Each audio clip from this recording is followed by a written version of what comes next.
Assalamu alaikum wa rahmatullahi wa barakatuh.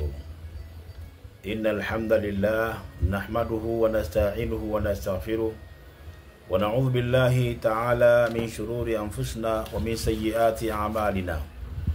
Man yahdihillahu fala mudilla lahu wa man yudlil falan tajida lahu waliyan murshida. Amma ba'du. Baada ya kumshukuru Mwenyezi Mungu Subhanahu wa Ta'ala na kumtakia ziada za rehma bwana mtume Muhammad sallallahu alaihi wasallam, ndugu zangu Waislamu na hata wale ambao wasiokuwa Waislamu, hususan nyote nyinyi wapenda kheri, jambo la mwanzo kabisa tunamshukuru Mwenyezi Mungu Subhanahu wa Ta'ala kutuwezesha na kutujalia kuweza kuifikia siku hii ya leo. Tunasema alhamdulillahi rabbil alamin. Mada leo inasema mwenye kuzijua au mwenye kuzihifadhi nyiradi hizi tatu, wallahi amepata jambo kubwa sana katika dunia. Mwenye kuhifadhi nyiradi hizi tatu kwa hakika amepata jambo kubwa sana katika dunia. Nikuombe ndugu yangu mtazamaji wangu wa Simba Online TV, twende sambamba kuanzia mwanzo mpaka mwisho ili uweze kuzielewa nyiradi hizi, umuhimu wake, na kwa nini niseme kwamba umepata jambo kubwa katika dunia. Hapo ndio sema kunisikiliza kwa makini na kunielewa ili uone je, thamani yake ni ipi na ukubwa wake ni upi biidhnillah taala. Kwa hiyo twende sambamba kuanzia mwanzo mpaka mwisho ili uweze kuzielewa ni nyiradi zipi hizo, na kipekee inabidi ni wapi wale ambao watakuwa hawazifahamu. Kama utakuwa uzifahamu, unaweza kanitumia message na zitaka, basi nitakutumia hata kwa njia ya WhatsApp wenazo. Hasa kwa wale ambao wasiojua kusoma Kiarabu, basi niwaandikie hata kwa lugha ya Kiswahili, ili mradi kwamba kila mmoja awe nazo nyiradi hizi. Kwa hiyo nitakueleza moja baada nyingine, lakini nitakueleza kila moja na nini faida yake, kwa sababu nakupa nyiradi alafu nakupa nini faida yake, na kwa nini niseme kwamba hizi ni bora kuliko umepata kitu bora sana katika dunia. Kwa hiyo nakueleza moja na faida yake, ya pili na faida yake, na ya tatu na faida yake. Tuanze na ya mwanzo kabisa, uradi mkubwa kabisa, uradi ambao mzito kabisa ni huu ambao mtume anasema mwenye kusoma uradi huu mara 100 basi kwanza anapata mambo matano. Mambo ngapi? Matano. Kwanza, mwenye kusoma uradi huu mara 100, jambo la kwanza, mtu huyo anapata thawabu za kuacha huru watumwa 10 au watu 10. Anapata thawabu za kuacha huru watu 10. Jambo la pili, mtu huyo anaandikiwa thawabu 100. Jambo la tatu, mtu huyo anafutiwa madhambi 100. Jambo la 4, mtu huyo anapata hirzi, anapata kinga dhidi ya wachawi, majini, mashaitani na kadhalika kwa kusoma uradi huu mara 100.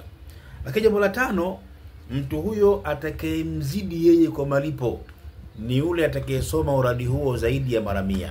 Uradi yenyewe ni upi?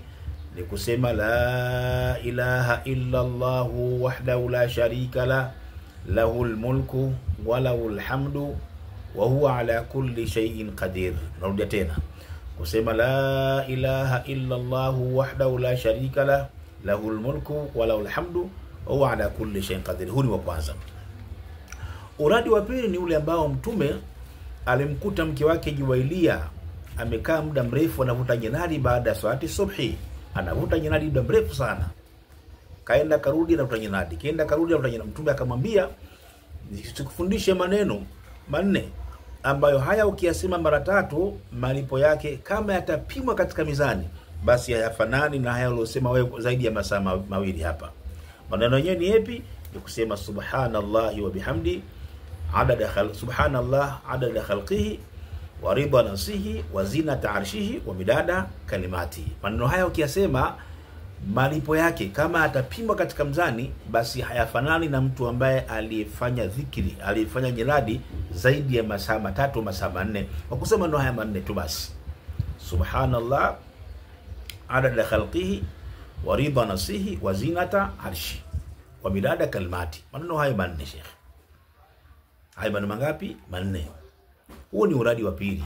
Na uradi wa tatu na wa mwisho ni yale maneno ya Dhannun Nabiullahi Yunus alayhi salam, baada kumezwa na samaki, baada kutiwa katika tumbo la samaki, kuna maneno aliyasema Nabiullahi Yunus.